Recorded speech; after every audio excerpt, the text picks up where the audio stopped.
മാന്യ സദസ്സിന് നമസ്കാരം. നിങ്ങൾക്ക് എല്ലാവർക്കും കഥ കേൾക്കാൻ ഇഷ്ടമാണോ? വിശപ്പ് സഹിച്ചവരെ പച്ചവെള്ളത്തിന്റെ മധുരം അറിയാൻ കഴിയുള്ളൊരു ചൊല്ലുണ്ട്.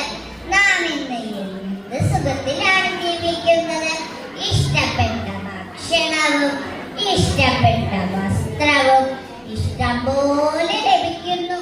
പക്ഷെ ഇതൊന്നും കിട്ടാത്ത കുറേ കുഞ്ഞുങ്ങൾ നമ്മുടെ ചുറ്റുപാടുമുണ്ട്. അങ്ങനെയുള്ള ഒരു ബാലന്റെ കഥയാണ് ഞാൻ ഇന്നിവിടെ പറയാൻ പോകുന്നത്. ഈ കഥയുടെ പേരെന്താണെന്നറിയാമോ? ആഗ്രഹം. പണ്ട് ഒരു ഗ്രാമത്തിൽ ഓലമേഞ്ഞ ഒരു കൊച്ചു കുടിലുണ്ടായിരുന്നു. ആ കുടിലിൽ ഒരു ബാലൻ താമസിച്ചിരുന്നു. ആ ബാലന്റെ പേരാണ് കുട്ടൻ. കുട്ടന് സ്കൂൾ ജീവിതം എന്താണെന്ന് പോലും അറിയില്ലായിരുന്നു. വിശപ്പും കഷ്ടപ്പാടുമായിരുന്നു അവന് കൂട്ട്. ഒരു നേരത്തെ ആഹാരം പോലും കിട്ടിയിരുന്നില്ല. പക്ഷേ അവന് പഠിക്കാനുള്ള ആഗ്രഹം വളരെ വലുതായിരുന്നു. കുട്ടന്റെ വിഷമം കണ്ട കുട്ടന്റെ അമ്മ അവനെ ഒരു സർക്കാർ സ്കൂളിൽ ചേർത്തു. കുട്ടൻ സ്കൂളിലോട്ട് ചെന്നപ്പോൾ എല്ലാ കുട്ടികൾക്കും പുതിയ ബാഗുകൾ, പുതിയ ചെരുപ്പുകൾ, പുതിയ വസ്ത്രങ്ങൾ. ഇത് കണ്ടതും കുട്ടന്റെ അമ്മയ്ക്ക് അവന്റെ മുഖത്തേക്ക് നോക്കാനേ കഴിഞ്ഞില്ല. അന്ന് അവിടെ വെച്ച് കുട്ടന് ബാബു എന്ന ഒരു സുഹൃത്തിനെ ലഭിച്ചു.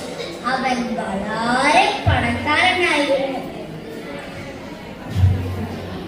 ഒരു ദിവസം കുട്ടൻ ബാബുവിനോട് ചോദിച്ചു, നിന്റെ വീട് ഓല മേഞ്ഞതാണോ അതോ ഓട് മേഞ്ഞതാണോ? ബാബു പറഞ്ഞു, മാളികപ്പുറമുള്ള വീട്. കുട്ടൻ അതിശയത്തോട് ചോദിച്ചു, മാളികപ്പുറമുള്ള വീടോ? ബാബു ചോദിച്ചു, നീ അങ്ങനത്തെ വീട് കണ്ടിട്ടില്ലേ? എന്നാൽ ഞാനൊരു ദിവസം നിന്നെ എന്റെ വീട്ടിലേക്ക് കൂട്ടിക്കൊണ്ട് പോവാം. അങ്ങനെ ഒരു ദിവസം ബാബു കുട്ടനെ വിളിച്ചുകൊണ്ട് ബാബുവിന്റെ വീട്ടിലേക്ക് യാത്ര ചെയ്തു. വീട് കണ്ടത് കുട്ടൻ ഞെട്ടിപ്പോയി. ശരിക്കും കൊട്ടാരം പോലത്തെ വീട്. ബാബു വാതിൽ തുറന്നതും കുട്ടൻ നോക്കിയപ്പോൾ തന്റെ വീടിനേക്കാൾ വലിയ ഒരു വീട്. അതിനുള്ളിൽ വലിയ ഒരു പട്ടിക്കുട്ടിയുടെ മുമ്പിലായിട്ട് വലിയ ഒരു പാത്രം. ആ പാത്രം നിറയെ ഭക്ഷണം.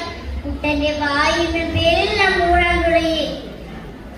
പിറ്റേന്ന് ടീച്ചർ കുട്ടികൾക്ക് എല്ലാവർക്കുമായി ഒരു ചോദ്യം ചോദിച്ചു, നിങ്ങൾക്ക് ഭാവി ആരാകാനാണ് ആഗ്രഹം?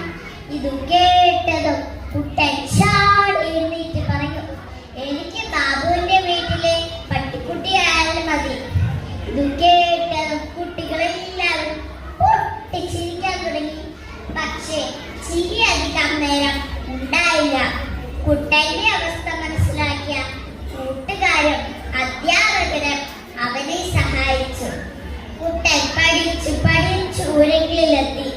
ഇതേപോലെ ആഗ്രഹങ്ങൾ ഉണ്ടെങ്കിൽ മാത്രമേ നമ്മൾക്കും പഠിച്ച് ഉയരങ്ങളിലെത്താൻ കഴിയുള്ളൂ.